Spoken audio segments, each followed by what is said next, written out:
हरि ओम।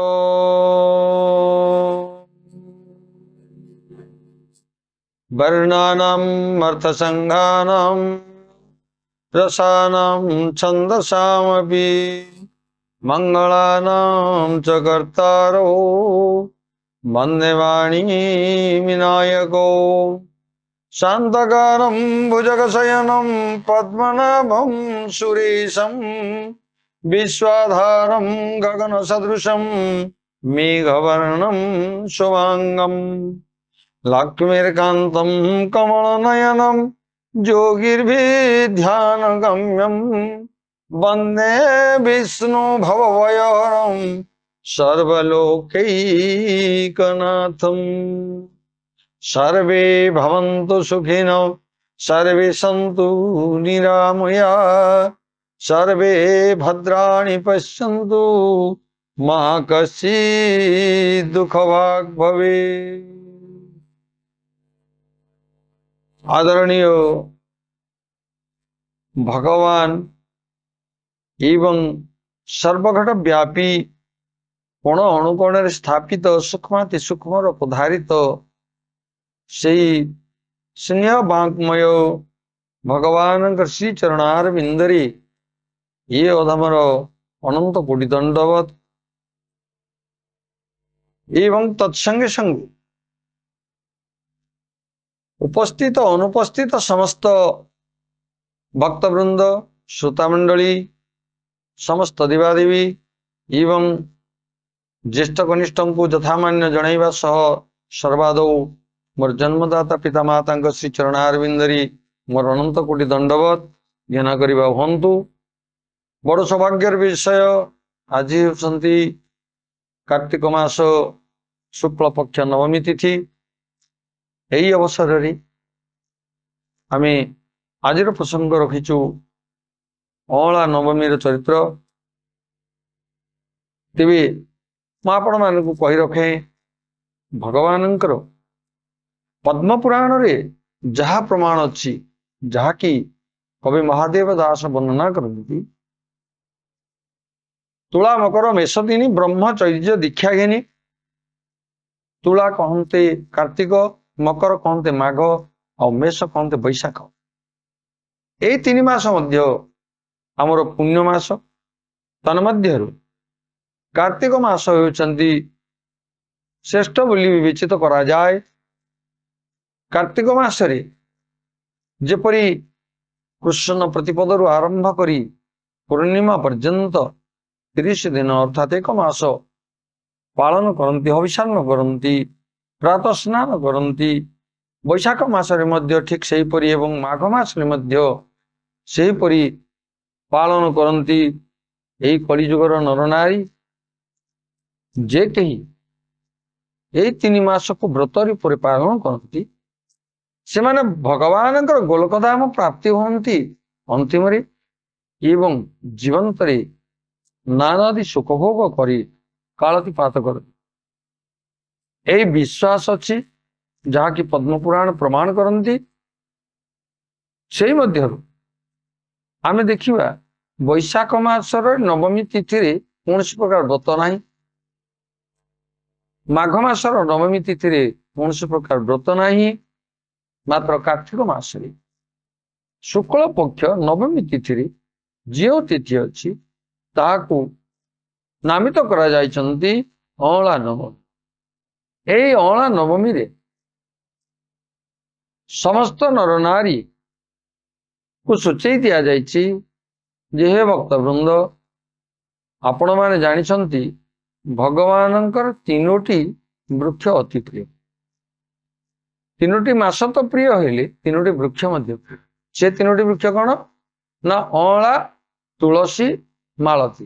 ये 3 मोर प्रिय भगवान कहती।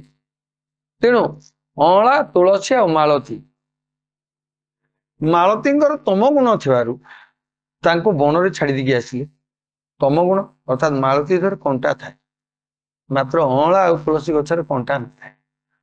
या आपण माने प्रत्यक्ष देखि परिबे, विश्वास करि परिबे। आउरी कहले कोन ना मु जेबे जीवी घर बने मालती लभिबी विपिने। ମୁଁ ସେ ଗୋଗଷ୍ଠକୁ ଗଲା ବେଳେ ଗୋପାଳ ମାନଙ୍କ ସାଙ୍ଗରେ ଯେତେବେଳେ ଗାଈ ଚରେଇବା ପାଇଁ ଯିବି ମୁଁ ସେତେବେଳେ ମାଳତୀକୁ ଗ୍ରହଣ କରିବି।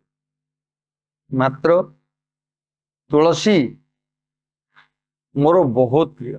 ତୁଳସୀ ଘେନି ମତେ ପୂଜି, ତୁଳସୀ ଘେନି ମତେ ଭୋଜି, ତୁଳସୀ ବିନା ଯେତେ ଭୋଗ ମତେ ନୁହଇ ଉପଯୋଗ।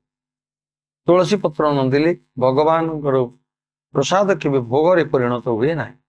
ଏଣୁ ତୁଳସୀ ପତ୍ର ଆମର ଯେ କେହି ବି ପୂଜା କରନ୍ତି, ପଣ୍ଡିତ ମାନେ କେବଳ ନୁହନ୍ତି, ବ୍ରାହ୍ମଣ ମାନେ କେବଳ ନୁହନ୍ତି, ଆପଣ ମଧ୍ୟ ଘରେ ଯଦି ଭଗବାନଙ୍କ ପାଖରେ ଭୋଗ ଲଗେଇବେ, ବିନା ତୁଳସୀରେ ଆପଣ ଭୋଗ ଲଗେଇଲେ ତା ଭୋଗରେ ପରିଣତ ହବ ନାହିଁ। ତୁଳସୀ ବିନା ଯେତେ ଭୋଗ ମତେ ନୁହଇ ଉପଯୋଗ। ତୁଳସୀ ପତ୍ର ଆପଣ ଯଦି ପକେଇବେନି ତା ଭୋଗ ହବ ନାହିଁ ଏବଂ ତାକୁ ଗ୍ରହଣ କରିପାରିବେ ନାହିଁ। ଠିକ ସେମିତି ଅଁଳା ନବମୀ ଦିନ, ଅଁଳା ନବମୀ ତିଥିରେ ଯେଉଁମାନେ ହବିଷାନ୍ନ କରୁଛନ୍ତି, ଅରୁଆ ଅନ୍ନ ଭୋଜନ କରୁଛନ୍ତି, ସେଇ ଅରୁଆ ଅନ୍ନରେ ଅଁଳା ପତ୍ର ପକେଇ ଅଁଳା ତଳରେ ଅଁଳା ମାତାଙ୍କୁ ଯୋଉମାନେ ପୂଜା କରୁଛନ୍ତି, ତାଙ୍କୁ ବେଢା ପରିକ୍ରମା କରୁଛନ୍ତି, ଧୂପ ଦୀପ ନୈବେଦ୍ୟ ଦେଇ ତାଙ୍କୁ ପୂଜା କରୁଛନ୍ତି, ତେବେ ଭଗବାନ ସେଥିରେ ବହୁତ ସନ୍ତୁଷ୍ଟ। ଆପଣମାନେ ଦେଖନ୍ତୁ, ଯଦି ଭଗବାନ କୃଷ୍ଣଙ୍କୁ ପୂଜା କରିବା ସ୍ଥଳରେ ସେ ବର୍ଣ୍ଣନା କରିଛନ୍ତି, ସେ କହିଛନ୍ତି, ଯାହାକି ଆମେ ତ ସମସ୍ତେ ଜାଣିଛୁ, ଯାହା ଭାଗବତ ଭାଗବତାନନ୍ଦ ମୁଖ ସ୍ଖଳିତ ଅକ୍ଷରମ ତ୍ରୟାକ୍ଷର ମହାବୀଜମ ଅନନ୍ତ ତମ ନିୟୋଜିତ। ଭଗବାନ ମୁଖରୁ ସ୍ଖଳିତ ହୋଇଥିବା ନିର୍ଗତ ହୋଇଥିବା ବାଣୀକୁ କବି ମାନେ ଭିନ୍ନ ଭିନ୍ନ ମତରେ, ଭିନ୍ନ ଭିନ୍ନ ପ୍ରକାରରେ, ଭିନ୍ନ ଭିନ୍ନ ଧାରାରେ ପ୍ରଚାର ଏବଂ ପ୍ରସାର କରିଛନ୍ତି। ତେବେ ଆଜି ଏଇ ଅଁଳା ନବମୀ ଦିନ ଯେଉଁମାନେ ଆସି ଅଁଳା ବୃକ୍ଷ ତଳେ ସେମାନେ ହବିଷାନ୍ନ ଭୋଜନ କରି ଅଁଳା ପତ୍ର ସେଥିରେ ନୈବେଦ୍ୟ ଦେଲା ବେଳେ ପକେଇ ଭୋଗ ଲଗେଇବେ ଏବଂ ତାକୁ ଯଦି ଗ୍ରହଣ କରିବେ, ସେମାନେ ମୁକ୍ତି ପାଇବେ। କେବଳ ମୁକ୍ତି ନୁହଁ, ସେମାନେ ସାଯୁଜ୍ୟ ମୁକ୍ତି ଲାଭ କରିବାର ସୌଭାଗ୍ୟ ପ୍ରାପ୍ତି ହୁଅନ୍ତି। ଆଉ ଅଁଳା ନବମୀର ମହତ୍ଵ ଭିତରେ ଆମେ ଆହୁରି ଜାଣିଛେ, ଯେଇ ଦିନ ଆହୁରି ଗୋଟେ ବଡ କଥା ଅଛି, ଯାହାକି ରାଧାଙ୍କର ପାଦ ଦର୍ଶନ। ରାଧା ପାଦ ଦର୍ଶନ ଯୋଉମାନେ କରନ୍ତି, କଣ ବାକି ଦିନ କରିପାରିବେ ନାହିଁ? ବର୍ଷକ 365 ଦିନ ଭିତରୁ କଣ ସେମାନଙ୍କୁ ଆଉ ରାଧା ପାଦ ଦର୍ଶନ କରିବା ପାଇଁ ମନା କରାଯାଇଛି? ନା ମନା କରାଯାଏ। ସେମାନେ ପ୍ରତ୍ୟହ ମା ରାଧାଙ୍କର ପାଦ ଦର୍ଶନ କରିପାରିବେ। ଯଦି ଦର୍ଶନ କରିବା ପାଇଁ ସମକ୍ଷ, ତେବେ ଯାଇ ରାଧାଙ୍କ ପାଦ ଦର୍ଶନ କରିବେ କୋଉଠି? ନା ବ୍ରଜଧାମରେ। ଯଦି ଯାଇପାରିବେ, ଅନ୍ତତଃ ଆନ୍ତରିକତା ସହିତ ଦର୍ଶନ ଯୋଉମାନେ କରନ୍ତି ସେମାନେ ମଧ୍ୟ ମୁକ୍ତି ପାଇବାର ରାସ୍ତା ପାଆନ୍ତି।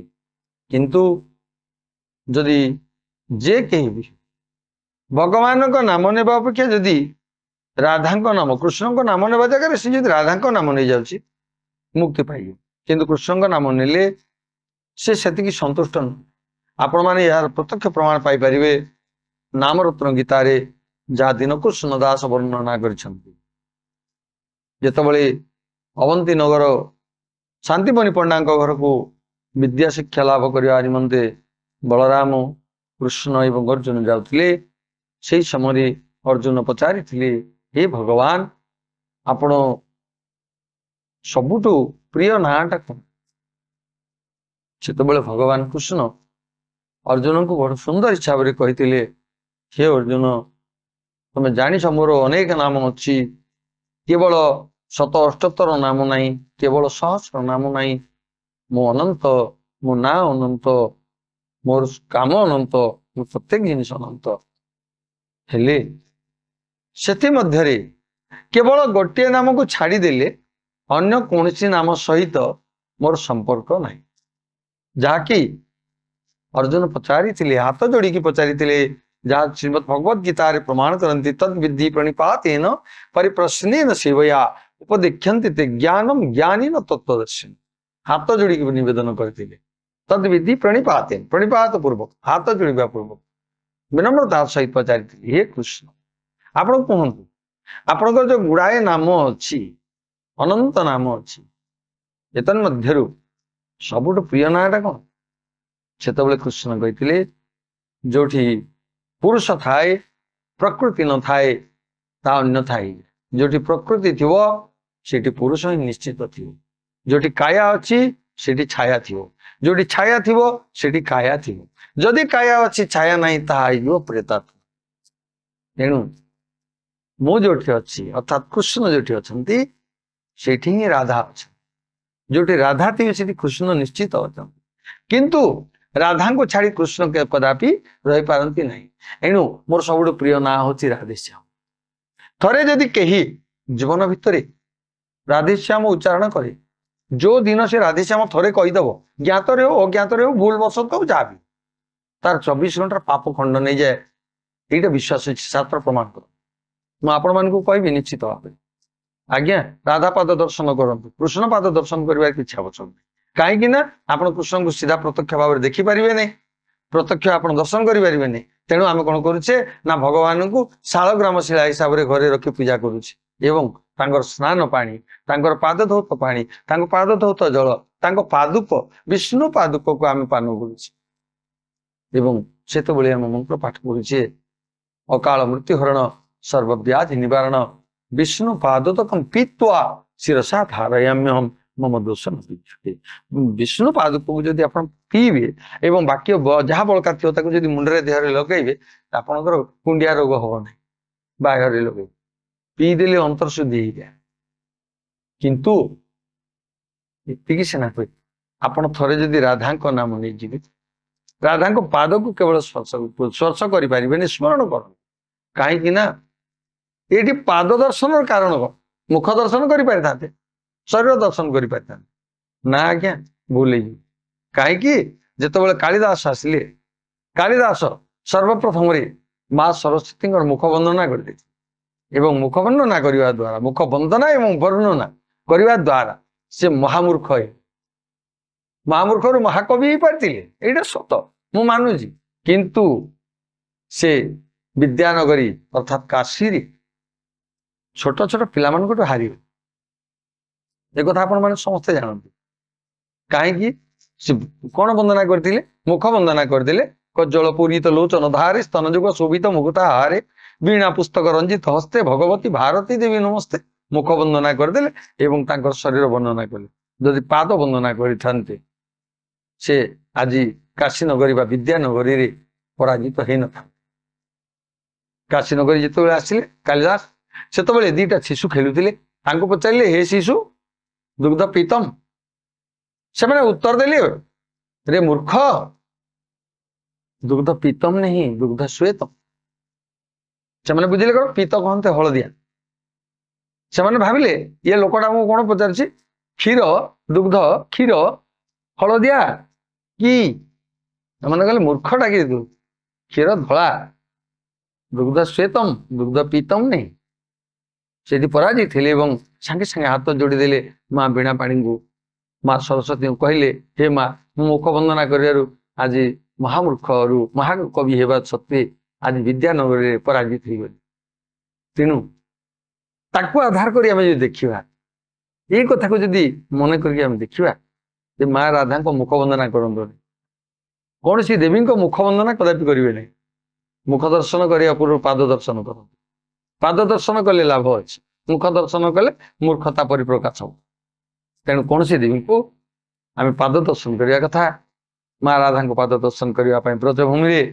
आम जा पहुँचले थे जदि कहीं दर्शन कर दिए जीवन सारा तार जीवन साफल्य मंडित हो जाए कहीं 5टा धारा अच्छी से 5टा धारा भितर श्रीकृष्ण चैतन्य चरितामृत वही प्रमाण करती सतसंग कृष्ण सेवा भागवत नाम ब्रजरी निवास पंच साधन विधान एमध्य एक हेले लभे जो जन जान ये भव्य गोटे महाभाग्य ये संसार भितर जदि 5टा भितर गोटे भी सी आगड़ करें गोटे को निजर करें गोटे को साधन करें से महाभाग्यवान हो जाए एणु कहबार कारण या आम जिते माँ पाद दर्शन करने जा माँ राधा नाम थरे नहीं पाद स्पर्श करी पाद दर्शन करी पाद ऋणु नहीं पादुक नहीं आम जदि देहरे मुंडरे बोलिबा तेबे ये जीवन धन्य हो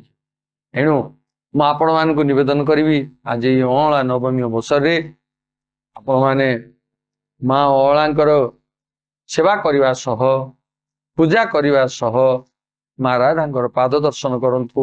ଯଦି ଆପଣ ଯାଇପାରୁନାହାନ୍ତି, ଯଦି ପ୍ରତ୍ୟକ୍ଷ ହିସାବରେ ଦର୍ଶନ କରିପାରୁନାହାନ୍ତି, ପରୋକ୍ଷ ହିସାବରେ ଆନ୍ତରିକତାର ସହିତ ଆଖି ବୁଜି ଧ୍ୟାନରେ ତାଙ୍କ ପାଦ ଦର୍ଶନ କରନ୍ତୁ, ଆପଣଙ୍କର ମଙ୍ଗଳ ହେବ। ଏହି କାମନା ମୁଁ ସମସ୍ତଙ୍କୁ ଜଣାଉଛି। ତେଣୁ ଆଜି ଅଁଳା ନବମୀ ତିଥିରେ ସମସ୍ତଙ୍କର ମଙ୍ଗଳ କାମନା କରିବା ସହ ସେଇ ମା ରାଧା ପ୍ରଭୁ ଶ୍ରୀକୃଷ୍ଣ ଯିଏକି ରାଧା କୃଷ୍ଣ ସମସ୍ତଙ୍କର ମଙ୍ଗଳ କାମନା କରନ୍ତୁ ଏବଂ ସମସ୍ତଙ୍କର ଇଚ୍ଛା ପୂରଣ କରନ୍ତୁ, ସମସ୍ତଙ୍କର କାମନା ପୂରଣ କରନ୍ତୁ। ଏହି ମଙ୍ଗଳ କାମନା କରିବା ସହ ମୁଁ ମଧ୍ୟ ସେ ମା ରାଧାଙ୍କର ଚରଣାର ବିନ୍ଦରେ ଅନନ୍ତ କୋଟି ଦଣ୍ଡବତ ଜଣାଉଛି, ଅନନ୍ତ କୋଟି ପ୍ରଣାମ କରୁଛି। ସେ ଭଗବାନ ରାଧାକୃଷ୍ଣଙ୍କ ଚରଣାର ବିନ୍ଦରେ କୋଟି କୋଟି ଦଣ୍ଡବତ ଜଣେଇ ଆଜିର ଏ କାର୍ଯ୍ୟକ୍ରମକୁ ଏଇଠି ବିରାମ ଦଉଛି। ଜୟ ଶ୍ରୀ ରାଧେ କୃଷ୍ଣ।